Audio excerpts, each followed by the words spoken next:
Uma guerra que já dura mais de 600 dias e provoca uma crise humanitária sem precedentes na faixa de Gaza. Enfrentamentos com Hezbollah no Líbano, a queda de uma longeva ditadura na Síria, conflitos envolvendo os Houthis no Iêmen e agora, os ataques entre Israel e Irã. Tudo isso numa região em que guerras atravessam décadas, disputas territoriais são constantes e a instabilidade política é a regra. Diante de tanta ameaça e violência, quais os caminhos para a pacificação?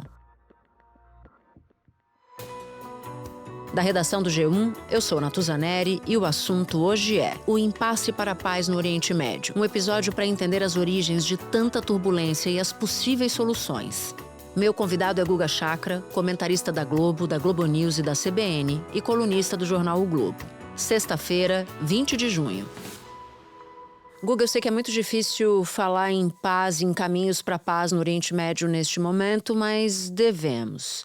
Só que antes eu preciso te perguntar sobre essa região. Por que ela é palco de tanta instabilidade? Olha, Natuza, ela se tornou palco de muita instabilidade, de fato, nas últimas décadas por uma série de questões. Ali, até a Primeira Guerra Mundial, você tinha o Império Otomano, sem contar o Irã. O Irã já era uma coisa à parte, mas o restante fazia parte do Império Otomano. Quando o Império Otomano entra em colapso, ali são desenhadas fronteiras em acordo entre a França e o Reino Unido. E essas fronteiras, claro, acabam gerando uma série de problemas. Você pega o Iraque, por exemplo. O Iraque juntaram 3 províncias otomanas. Uma de Basra, com a maioria da população xiita, a outra de Bagdá, que era um pouco mais população árabe sunita, e Mossul, que era uma população mais curda, sunita. E daí você coloca tudo dentro de um país, claro que isso vai gerar instabilidade. Você pega e desenha uma fronteira entre o Líbano e a Síria, isso vai gerar instabilidade. Você separa a região ali da Palestina histórica, que hoje é Israel, Cisjordânia e Gaza, aquilo fica com o Reino Unido. Tinha os palestinos que viviam naquela região historicamente há séculos, mas há um movimento grande. Havia a população palestina daquela região árabe, era de maioria muçulmana, com minoria cristã e também uma minoria judaica. Mas começa o movimento sionista, com judeus vindo especialmente da Europa em direção ao Oriente Médio, começam a querer o estabelecimento de um Estado que viria a ser Israel. Posteriormente, você tem a expulsão dos judeus dos países do mundo árabe, a Guerra de 48, que leva à expulsão de palestinos que moravam no que hoje é Israel para a faixa de Gaza, para a Cisjordânia, para países vizinhos como o Líbano, a Síria e a Jordânia. O dia 15 de maio de 1948 marcou o início da expulsão de mais de 800 mil palestinos, que passaram a viver como refugiados. A data ficou conhecida como Nakba, palavra árabe que pode ser traduzida como catástrofe. Esse foi o dia seguinte à criação do Estado de Israel pelas Nações Unidas. Portanto, você tem diferenças étnicas, diferenças religiosas, você tem a questão do petróleo também em alguns desses países, o Iraque, especialmente os países do Golfo, tudo isso gera instabilidade. Só que você não tem conflito em todos os lugares. Por exemplo, você não tem guerra nos Emirados Árabes, você não tem guerra no Catar, você não tem guerra em Omã, você não tem guerra nesses países. A concentração de guerras é mais ali no chamado Levante, que é a questão de Israel, Palestina, Líbano e Síria, que é justamente a região ali que gerou, e o Iraque, né, que gerou esses problemas do colapso do Império Otomano, do desenho das fronteiras. E a questão iraniana, né, que aí é uma coisa à parte. Sem terem sido consultados, os árabes palestinos não gostaram da proposta. Seu território foi dividido em 2 e para eles, que eram cerca de 1.300.000 pessoas, ficou um território menor do que para os judeus, que eram 700.000 pessoas naquela época. A proclamação da independência de Israel se deu em 1948. Inconformados, países árabes vizinhos atacaram Israel. A partir de então, o Oriente Médio tornou-se um polo permanente de tensões e conflitos.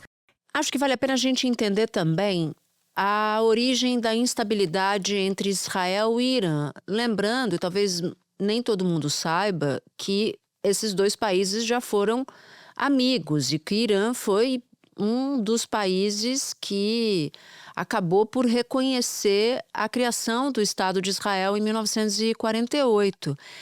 O que aconteceu que esse leite derramou depois de 1979? Olha, a relação é bem mais antiga, porque o Irã é a Pérsia. Certo, Natuza? É a Pérsia, no começo do século XX, eles pediram para começar a chamar o Irã de Irã, coisa que o Egito não fez. O Egito em árabe é Misr, mas eles mantêm internacionalmente Egito. A Grécia também não fez. O nome da Grécia é Elá em grego, mas eles usam internacionalmente Grécia. O Irã fazia o mesmo até o começo do século XX. Internacionalmente era a Pérsia, mas internamente o Irã. A Pérsia recebeu judeus, abrigou judeus desde o século VIII antes de Cristo. Então, só para dar o contexto. O que acontece? O Irã era aliado do Império Britânico, tudo. Quando Israel fica independente, são países que não têm fronteira, não há disputa territorial. Não é como Israel-Palestina, o mesmo Israel-Síria, Israel-Líbano, não tem esse problema entre Irã e Israel. Tem entre eles a Síria, a Jordânia e o Iraque, estão distantes. Então não há esse problema inicial. Estavam ali em contextos distantes. O Irã, em 1953, tinha um governo democrático, do Mohammad Mossadegh, que era o primeiro-ministro. Esse primeiro-ministro e os iranianos, em geral, tinham apoio de quase 100% da população, no sentido de que o petróleo do Irã pertencia aos britânicos, que é uma coisa completamente absurda, que o petróleo de um país como o Irã pertença a uma empresa britânica, que era a Anglo-Iranian Oil Company. Quer dizer, você fica... Assim, é lógico que ele queria mudar esse cenário.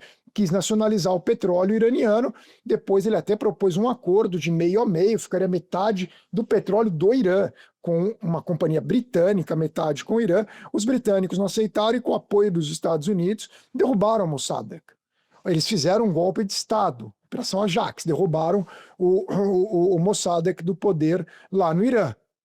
O que acontece? Eles fortalecem a ditadura do Shah, instalam a ditadura do Shah, que fica um grande aliado dos Estados Unidos no Irã. E essa ditadura dura até 79.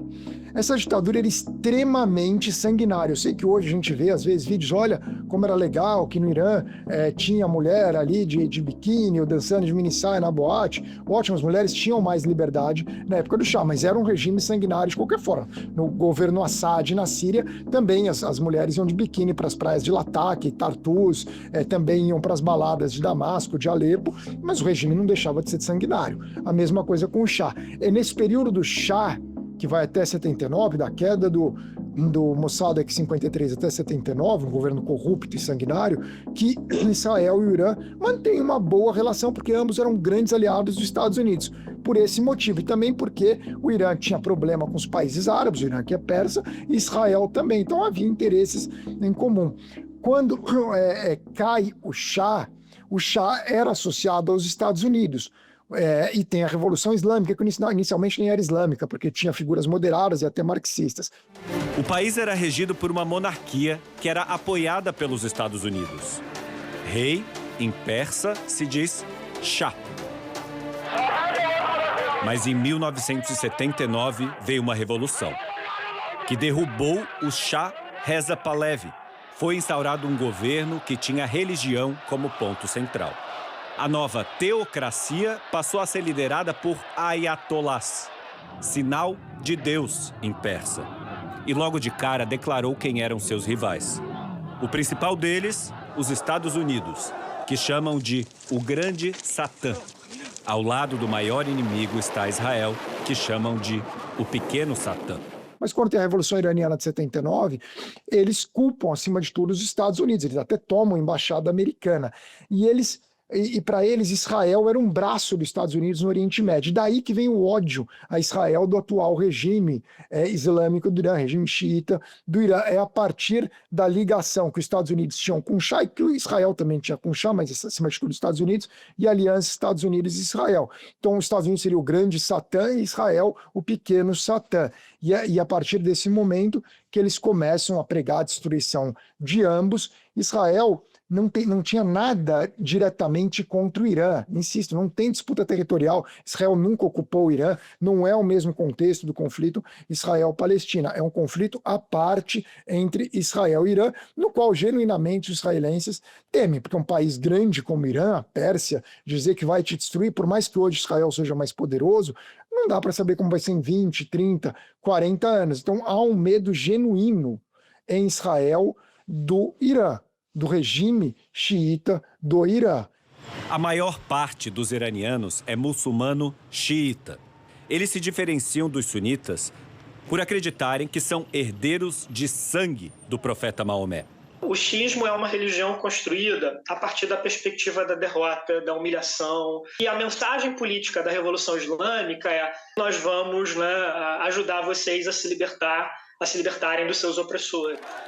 É essa questão. E o regime xiita do Irã, o regime do Ayatollah Khamenei, eles usam um discurso de anti-Estados Unidos, anti-Israel, supostamente, é importante frisar isso, supostamente pró-Palestina, para tentar, de uma certa forma, agradar a base deles. Então é esse o contexto do conflito entre ambos. Por muito tempo se falou que a paz no Oriente Médio passa pela solução dos dois estados, Israel e Palestina. Que solução é essa, Guga? E como as negociações se desenrolaram nas últimas décadas?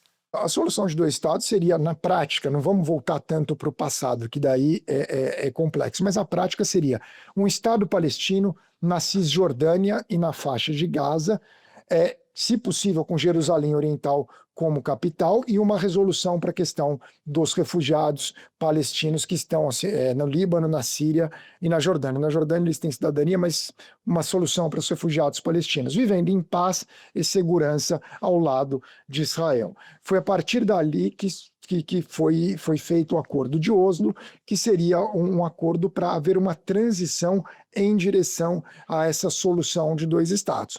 No Jardim da Casa Branca, em 13 de setembro de 1993, depois de longas negociações com a ajuda do governo da Noruega, o líder palestino Yasser Arafat e o primeiro-ministro israelense Yitzhak Rabin apertaram as mãos. Uma imagem que até então parecia impossível ficou para a história. Ali nasciam os Acordos de Oslo. É importante frisar que esse acordo tiveram negociações que fracassaram, os israelenses culpam os palestinos por não terem aceito o acordo, os palestinos culpam os israelenses, não seria exatamente nesses moldes, mas ali em Camp David, no final ali do século XX, eles chegaram bem próximos a um acordo, fracassaram.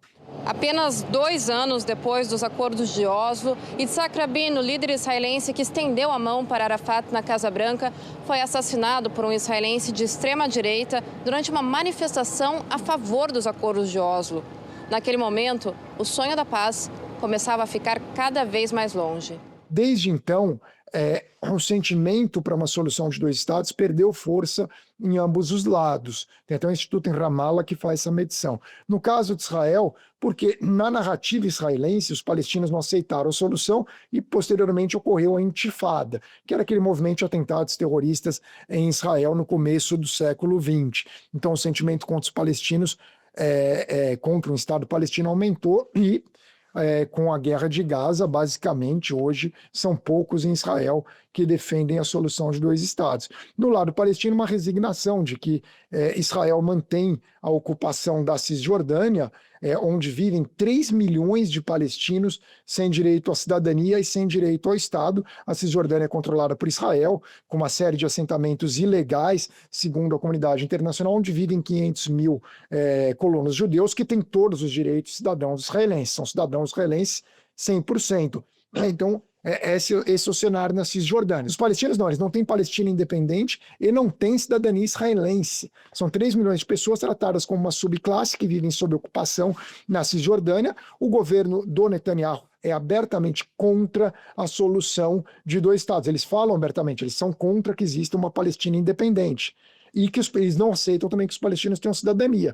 Como é que você configura essa situação? Sempre lembrando, ao longo de todo o processo na faixa de Gaza, dessa operação militar sangrenta, Israel nunca deixou de ampliar suas ações também na Cisjordânia, deixando claro que esse governo não tem compromisso algum com a ideia de uma paz duradoura e o estabelecimento de dois estados vivendo pacificamente lado a lado. Não, amplia-se assentamentos, cria-se novas frentes para novos assentamentos, dificulta-se a vida dos palestinos também na Cisjordânia e em Gaza essa tragédia. E aí você tem a faixa de Gaza, que é controlada pelo Hamas e era até outubro de 2023, não pela autoridade palestina, que governa as cidades da Cisjordânia, mas não governa a Cisjordânia na prática, quer dizer, ali a soberania é israelense. Na faixa de Gaza, o controle do Hamas, mas as fronteiras terrestres controladas por Israel, o espaço marítimo controlado por Israel e o aéreo também. né? E na faixa de Gaza a gente observa agora há uma tentativa aberta do governo israelense de uma limpeza étnica dos palestinos que vivem naquele território. 59 palestinos morreram enquanto aguardavam a distribuição de comida no sul de Gaza, de acordo com o Ministério da Saúde, controlado pelo grupo terrorista Hamas. Mais de 220 pessoas ficaram feridas. Testemunhas contaram que tanques israelenses abriram fogo contra a multidão. Até agora, para a gente ter uma ideia, mais de 53 mil palestinos foram mortos, segundo autoridades palestinas controladas pelo Hamas. Portanto, não há muita perspectiva, mas o cenário hoje é esse. A solução de 2 estados é aquela que eu expliquei no começo, mas Israel não aceita. Nesse momento, Hamas também não aceita, a autoridade palestina aceita, mas na prática é algo muito distante. Existe a questão da tríade, Natuza, que não dá para Israel ser de maioria judaica, democrática e ter todo o território ao mesmo tempo. Se quiser ter todo o território, não será democrático. Se quiser ter maioria judaica, não pode ter todo o território. Se quiser ser democrático e judaico, tem que abdicar da Cisjordânia e da faixa de Gaza. Basicamente, não dá para ser os 3 ao mesmo tempo. Você tem que escolher só 2 deles. Espera um pouquinho que eu já volto para continuar minha conversa com o Guga.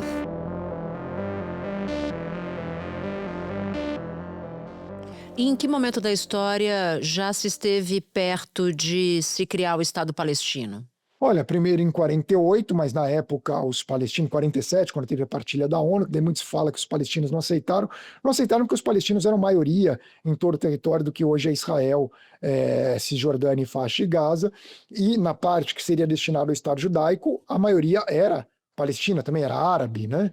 Que a gente vai colocar assim, quando fala palestino, que seriam os muçulmanos e os cristãos daquele território. Eles não aceitaram, que eles falaram, olha, os árabes do Líbano, os árabes da Síria, os árabes da Jordânia, todos eles têm um Estado, porque como que a gente não vai ter nosso Estado? Eles defendiam que tivesse um Estado único, no qual todos os habitantes, judeus, cristãos e muçulmanos, tivessem cidadania, fosse um Estado só.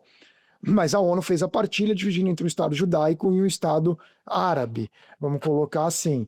Então, na época, os palestinos não aceitaram, os judeus aceitaram, teve a guerra e surgiu Israel, que até expandiu o que seria aquele Estado judaico com a expulsão ou saída de centenas de milhares de palestinos. A segunda oportunidade, sim, foi ali durante os acordos de Oslo, e aí chegando perto em Camp David, que realmente era muito próximo e havia ali uma solução que, claro, como qualquer solução de resolução de conflito, não agradava totalmente os 2 lados, mas Israel argumenta que os palestinos não aceitaram, os Estados Unidos também, a Palestina argumenta que não dava para ter um Estado nos termos propostos por Israel naquele momento. Agora, por muitos anos, os Estados Unidos foram patrocinadores da solução de 2 estados. Onde é que isso se perdeu? Em que lugar isso ficou? Por exemplo, Mike Huckabee, que é o embaixador americano em Israel, ele sinaliza uma mudança importante na política americana em relação ao conflito. Ele diz que os países muçulmanos que devem ceder o território para criar um Estado palestino. Quero te ouvir sobre essa mudança, Guga. Essa mudança ocorreu no primeiro governo Trump, né, que parou de reconhecer na prática a autoridade palestina e os direitos dos palestinos terem um Estado. E importante, os direitos dos palestinos terem cidadania israelense, que seria uma outra resolução, a solução de um Estado. Você pode conceder cidadania para os palestinos e todo mundo que mora lá é cidadão, independentemente da religião, tudo. Os palestinos que vivem no que hoje, dentro de Israel, reconhecida internacionalmente, esses têm cidadania, mas os da Cisjordânia e Gaza não.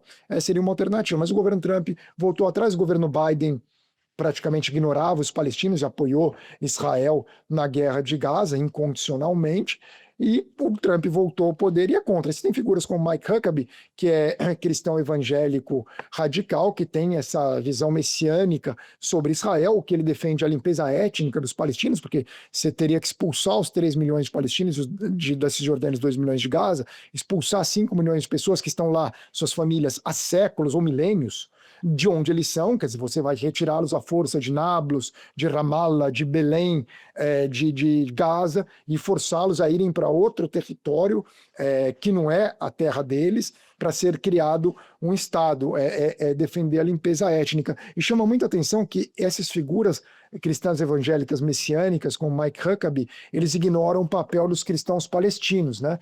Os cristãos palestinos são os cristãos da Terra Santa, são os cristãos originais, são os cristãos de Belém, os cristãos de Jerusalém, não tem nada assim mais cristão do que eles. Eles são de maioria cristã grego-ortodoxa, com minorias católica romana, grego-católica, maronita, copta, armênia, siríaca, mas eles são os cristãos originais, mas os cristãos evangélicos messiânicos ignoram completamente os cristãos palestinos, que sempre falam disso. Eles até brincam que figuras como Mike Huckabee vão até lá querer ensinar religião para cristãos originais da Terra Santa, cujas famílias estão lá desde a época de Cristo. Quer dizer, na verdade, desde antes eles são convertidos ao cristianismo. E onde é que está a autoridade palestina neste momento agora, Guga? A autoridade palestina está na Cisjordânia, eles administram as cidades, a capital é Ramallah, tem o presidente Mahmoud Abbas, que é uma figura corrupta, com pouca legitimidade, extremamente enfraquecida, até brincas que ele manda menos que síndico de prédio, então a autoridade palestina está lá. A autoridade palestina foi sabotada ao longo de todo. Netanyahu chegou ao poder desde 2009. O Netanyahu teve como política sabotar a autoridade palestina o máximo possível, e ao mesmo tempo que ele tinha aquele acordo com o Catar para repassar dinheiro para o Hamas. Em entrevista exclusiva ao Jornal da Cultura, o ex-premier de Israel, Ehud Olmert, acusou Benjamin Netanyahu de ter financiado o grupo Hamas ao longo de vários anos. O objetivo era enfraquecer a autoridade palestina. O dinheiro chegava em malas de dinheiro do Catar. Ninguém manda uma mala com $1 milhão em dinheiro sem ter a segurança de que vai chegar ao Hamas. Era oficial, havia um funcionário acompanhando. Porque o objetivo do governo Netanyahu é anexar a Cisjordânia, transformar e fortalecer os assentamentos. O governo Netanyahu tem no seu governo muitos colonos, né, como Smotrich e Ben-Gvir, que querem que a Cisjordânia seja Israel. Na prática, é Israel hoje em dia, é ali ocupada ilegalmente, mas é o que acontece. Então, o governo Netanyahu fez o possível para sabotar a autoridade palestina, que também tem culpa no cartório por uma má administração do Mahmoud Abbas. Bom, se a solução de 2 estados parece uma realidade bem distante agora, Guga, o que sobra na mesa para colocar um fim nos conflitos no Oriente Médio? Quão longe a gente está de qualquer possibilidade de paz? Olha, eu acho que existe possibilidade de acordos entre Israel e Síria. Eu acho que existe possibilidade de acordo entre Israel e Líbano, inclusive há intenção de ambos para fazerem um acordo, que são, na verdade, o problema de Israel é com Líbano, Síria e Palestina, e o Irã. Com o Irã a gente vai ter que esperar o andamento dessa guerra. Em relação a Israel-Palestina, que é assim, o grande conflito que se fala, o governo Netanyahu não vai aceitar um Estado palestino, Trump tampouco vai aceitar, Israel vai continuar com essa ocupação cada vez maior da Cisjordânia, expandir os assentamentos, vai continuar esses 3 milhões de palestinos vivendo na Cisjordânia sob ocupação, como uma subclasse, pode se qualificar como quiser, qual que é esse sistema, mas o fato é que haverá 3 milhões de pessoas sem direito à cidadania, sem direito a um país como subclasse ali. Na faixa de Gaza, tampouco. O objetivo do Netanyahu é concentrar os palestinos ao máximo no sul da faixa de Gaza, se possível expulsá-los, configuraria uma limpeza étnica na faixa de Gaza, que existe uma possibilidade de isso acontecer. Sim, o governo Netanyahu está totalmente empoderado com Trump nos Estados Unidos, Trump, inclusive, que deu essa ideia. No Salão Oval, o presidente americano repetiu que todos os palestinos devem ser realocados permanentemente para outros países. Eu acho que seria muito melhor do que voltar para casa. O presidente americano afirmou: os Estados Unidos vão tomar a faixa de Gaza e trabalharemos nela. Seremos donos dela.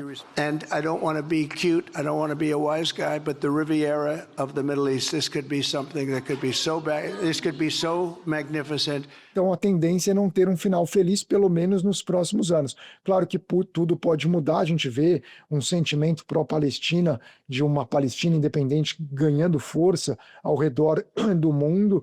talvez havendo um acordo para cessar fogo em Gaza, Israel concordando com a autoridade palestina entrando ali, mas eu não vejo perspectiva no curto e médio prazo para haver uma Palestina independente, porque existe um lado mais forte, que é Israel, e Israel não vai aceitar esse Estado palestino. Então, talvez não haja um final feliz. Eu somente apostaria se houver uma pressão muito grande dos países do Golfo, da Arábia Saudita, Emirados Árabes, Catar, sobre o Trump, e o Trump pressionar o Netanyahu para aceitar um acordo que haja uma Palestina independente. Essa seria a mais possível das opções.